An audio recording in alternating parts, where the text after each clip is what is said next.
Okay, let's get started. Ghosts are real. That much I know.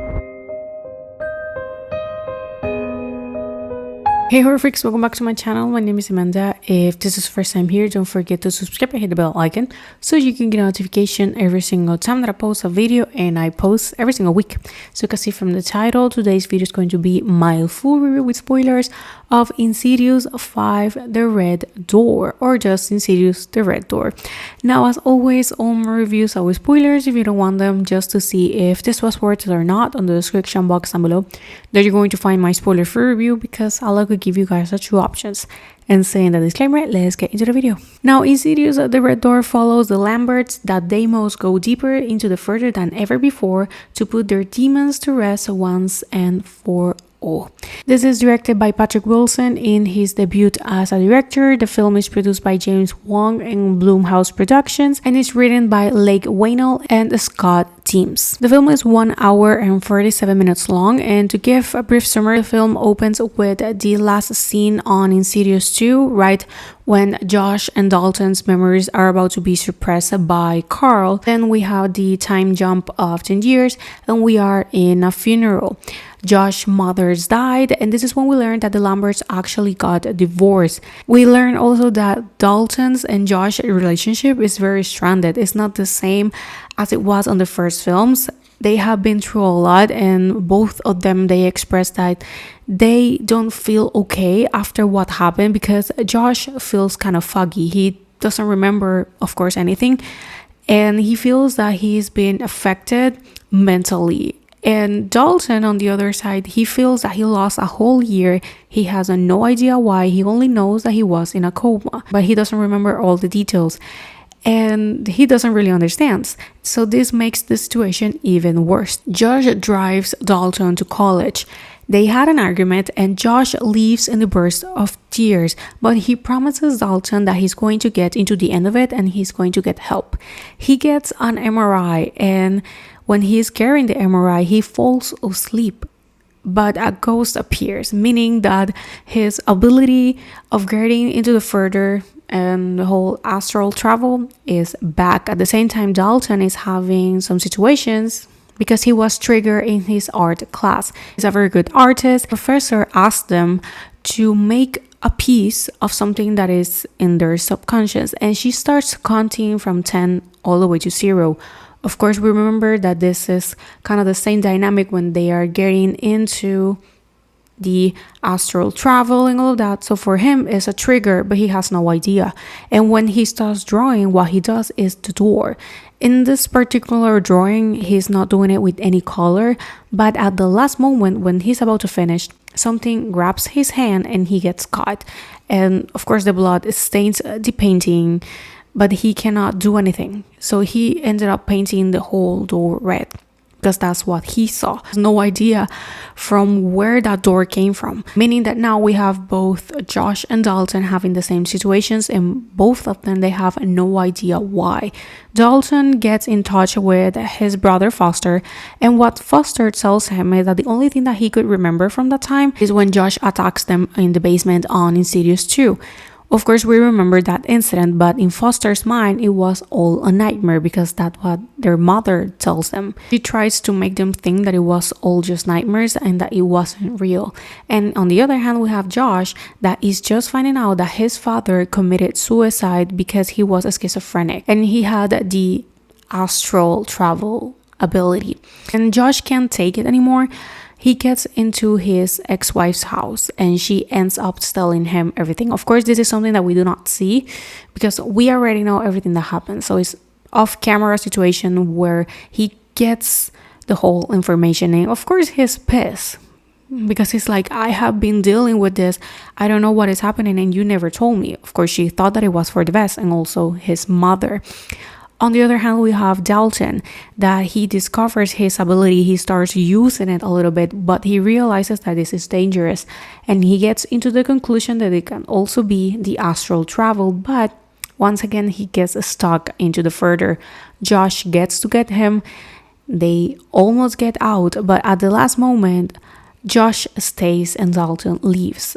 I thought that Josh was going to die because he says, This ends with me. The same phrase that his father wrote to his mother before killing himself. It all ends with me, because his father believed that killing himself was going to end it all, but of course it did not happen. Actually, Josh's father is featured in this film, since his ghost, we can see it on the background from the very beginning on the funeral, and then he gets closer and closer to Josh. At first we don't know who he is, but then of course by the pictures we know who it is, and at the last moment is when we know why he's here. He's trying to help him. He doesn't want to kill him. He wants to help him. He guides him out of the further. He turns into the lamp, into the light out of the darkness. And Dalton paints his own painting with black, closing the door for once and for all, and the red door turns black. Josh gets back and Dalton also gets back, and we have a semi-happy ending. Dalton and Josh, they get reunited at the last moment. They have a hug, and we have a father-son moment. Elise, she does appear at the last moment, and we have, like I said, a happy ending. We have Dalton and Josh trying to reconnect and have a good relationship, and Josh having a better relationship now with his ex-wife, and we can all hope that maybe they will get better eventually. And that's how the film ends. But it has a post-credit scene right at the end of the credits. The only thing that really happens is that the door that is now black, a light turns on, meaning that something is still out there and that more films could be coming. But at least for the Lamberts, what we do know is that this is the last one. And also, the song that appears on the credits is from the Swedish band Ghost, and it features Patrick Wilson as one of the vocals. And I thought that it was super cool, and I actually like the band, so I really like the song. Now, getting into my review, my opinion, what I thought about it, I feel that this film is going to make a division between fans. I feel that some fans are going to like it and some fans are going to hate it. At least in my personal experience, I didn't have high hopes for it. I wasn't expecting something bad, but at the same time, I wasn't expecting a masterpiece, meaning that when I saw it, I wasn't precisely disappointed. I didn't have that feeling of, this is not what I wanted. That actually helped with the experience. Now, the first act is way too slow. The film is 1 hour and 47 minutes, and on the first hour, nothing really has happened. They take way too long to get to the point. And as a viewer, we kind of know the direction that they're going to. I'm not saying that the film is predictable, but to a certain point, we know what is going to happen because we have seen it on the previous films. We know it, they don't. I feel that dragged the film, and the second and third act, they feel kind of rushed. I saw the time and they were just 50 minutes left. And I was like, what the hell is going to happen in this last 15 minutes if they are still there in the further? What the hell? That's what I thought, that Josh was going to die. It is a very emotional moment. The reality is that his performance and by Simpkins, they did a very good job. The best thing that they could do was bringing back the whole original cast. Was the best decision. And they did a very good job. We can really see how they both grew with the characters. We see a more emotional side. When we see Josh on the burst of tears after having the discussion with Dalton, I kind of felt sorry for him because he's trying so hard to understand what is happening. And at the same time, we have Dalton that is so frustrated. And that's something that I like it to see. The emotions of them. We can really see that they are connected with the characters. They don't feel superficial. I feel that they did a pretty good job with presenting how the characters have grown over time with the whole situation. And Patrick Wilson, he's a very good actor already. And as a director, for being his first film, I think that he did a pretty good job. He took all his knowledge and his experience, because we know that he has plenty of experience in the horror genre.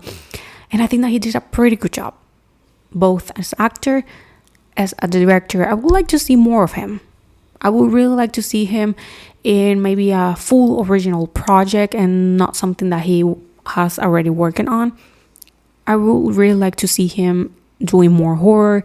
Ty Simpkins, I think that he's a very good actor, so I would like to see him in more horror as well. I know that he has done other projects, but him in horror is very, very good. For the rest of the cast, they don't really appear as much. Only Dalton's roommate, that she feels like the comedy relief but it wasn't really necessary. I don't think that her being a comedy relief was necessary, but her personality is trying to be the funny side of it. I didn't dislike it her, but definitely wasn't completely necessary for her to be that way in order to be a support on Dalton's journey, because she gets very supportive once she realizes that he needs help, because at first she's very scared when she realizes all the things that he can do and the danger of it. At first they don't know, but once they realize it, she gets scared, but at the end tries to help him, and that was something really cool to see. The soundtrack, it's very good, fits perfectly. We have the original tunes. They did a pretty good job with it. The atmosphere that it's on the film, I think that is very dark and heavy, but it's what we are used to it in this type of film. So I think that they did a good job with bringing the essence of the first two films with this, because the third and the fourth one, since they aren't related to the Lamberts, I am not counting them in terms of comparison completely, because that wouldn't be completely fair, since they aren't that good, to be honest, already. So comparing them, because their story is not even related, I will not be doing that. So compared to the first one and the second one, the essence of the films are there. So I think, once again, they did a pretty good job. The only downside of it is the script. Some lines, and like I said, the first act is the weakest point of it. But for the rest, I think that they did a very, very good job with it. I enjoyed the film. I didn't feel bored. I was rooting for them to be okay, for them to get together. I was actually expecting for Josh and Dalton had more time together on screen, because they were separated for 90% of the film. They were together on the first scenes and the last one, but for the rest of the film they were completely apart, and I was expecting them for them to return to the further together, not side by side. But I think that is also a cool detail, because it brings something a little bit different rather than them being on the same room going and returning. So for the rest, as you guys can see, I enjoyed the film. The film is not outstanding. I think that compared to the first one and the second one, it's the third one. If I have to rank them 1, 2nd, 3rd, that would be the order. The first one, in my opinion, is the best one. They did as much as they could, and I think that they did a pretty good job to end this story. Now, like I said, I know some people will hate this film. I can feel it that this film is going to make a big division between fans, but for me, this film is a 3.5 out of 5 and a 6.5 out of 10. I had a good time. I will rewatch it, but compared to the third one and the fourth one, this one is better. Definitely, I do believe that this one is better than the last two, so that can help a little bit in people accepting this one. But then if you compare it to the ones that are related into the story, maybe you will not like it so much. But I did have a pretty good time. If you have nothing to do this weekend or you're a huge fan, go and watch it. You're not gonna regret it. At least it's entertaining. It's not boring, so that's something positive.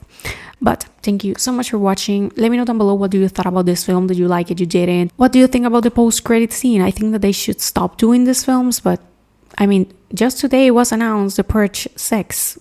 And supposedly the Forever Purge was the last one. So who knows how much is going to pass for another Insidious film to be announced. Although supposedly another film is in the works, but of course not related to the Lamberts. But I don't have confirmation on that info. But who knows. But well, thank you so much for watching, and I'm going to see you guys on my next video. Bye. It's real. That much I know.